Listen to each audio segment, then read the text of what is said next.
logical. Like sometimes I'll be like, nah, you shouldn't have did it. But I'll probably be wrong because I just be going based off of my feelings, and that decision probably was best for their business, and they probably become a millionaire off of it or whatever the case may be. But I'll be dealing in emotions a lot of times, and that feeling of like, this is my baby, I'm not selling it, I'll do it on my own, and that's not always beneficial. What was I even saying prior? Anybody know? Because I was gonna ask you something, but I was saying something about. You was talking about your business. Thank you, Reason. When I had that business and it would don't be always making money, it's like owning.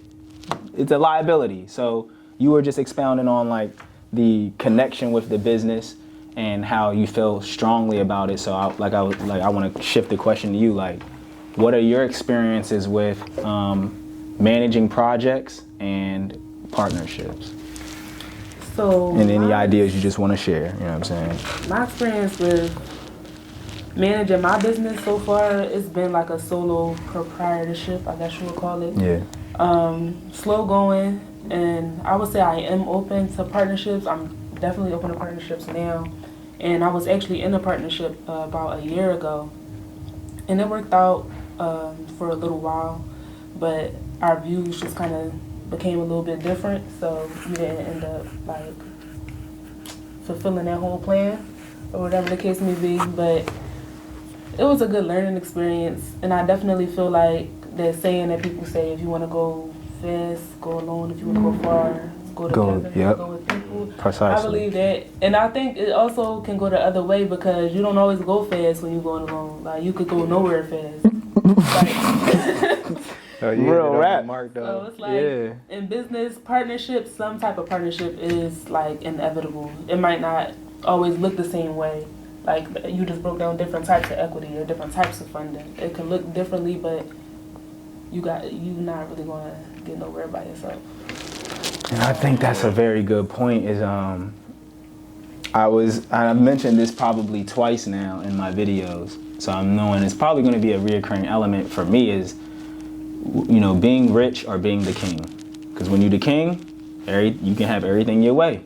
When you want to be rich, you have to be willing to do the work with the people, for the people who typically, you know, the work that don't want to get done. That's the work you end up doing. That's the work people get rich off of. Don't nobody know nothing about operating systems and banking and making designer clothing overseas, but that's why those are the 3 most richest people in the world right now, because that's the stuff don't nobody want to deal with, because it's difficult to create a luxury brand, it's difficult to code a program, it's difficult to build, it's just that stuff's hard and it's boring, right? It can get very boring very fast for most people. So it's like they do that work, and then sometimes when you're like, all right, I want to do music, I want to be a painter, I want to be a wrestler, you go through mad broke moments, you go through mad inconsistencies, mad bad deals, because everybody wants to do that stuff. Everybody wants to be revered and get the acknowledgement and attention for doing something that they love and pour themselves into. Everybody want to get money doing that. Don't nobody want to lay cement. You know what I'm saying? Like, so that's like when I think of that. We were talking about Shark Tank when the camera went off, and it made me think like, if you can get that kind of money once, you can get it again. Right? It's like whatever you were doing got you there. So it's like you said, even when partnerships don't go well, I look at it like Macy's catalogs. Fashions is one of my favorite things to study, because it's like you don't look at when somebody's an ambassador or like pitching a certain part of a catalog for a season. We don't look at that like, damn, that partnership went bad. It's like they sold as many units as they sell. They don't check on each other every other week. Like you do the commercial, you show up, they put your face on a couple pieces of plastic in Macy's, and you probably never even talking to them again. And then you just wake up, you get checks, and then when the product isn't selling as much, the checks diminish. And then when they take it off the floor, you don't get a check no more, right? It's just, that's the life of a product. That's the lifespan of a product.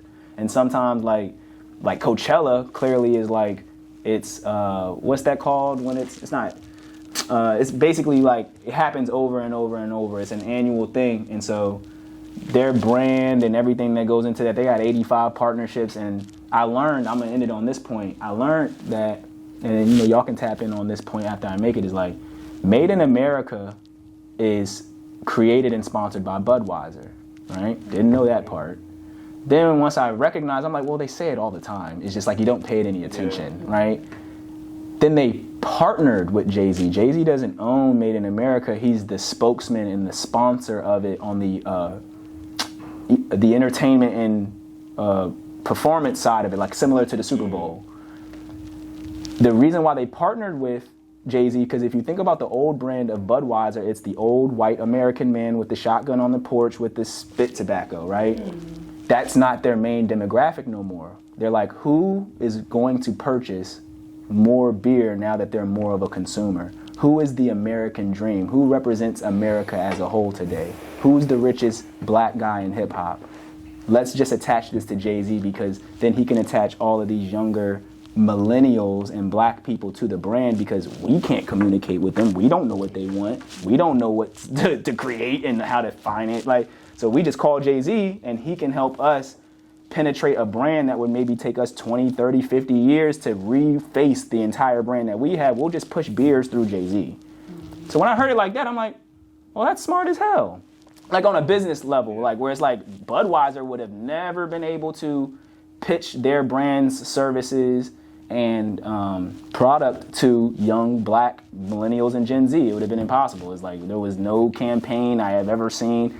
And then Bud Light tried something the other day, and it went horribly.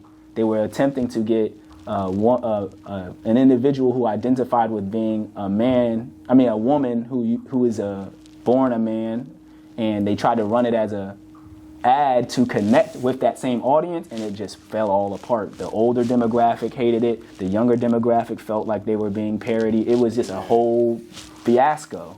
So it's like, that's where I see, like, that was one of the most innovative partnerships I've heard of lately, where it's like, I thought Made in America, the way they pitch it is like, Jay-Z Made in America, Jay-Z's bringing Made in America to the artist, and you can have a great time, and because he cares about the artist and stuff, like, and it ain't got nothing to do with that.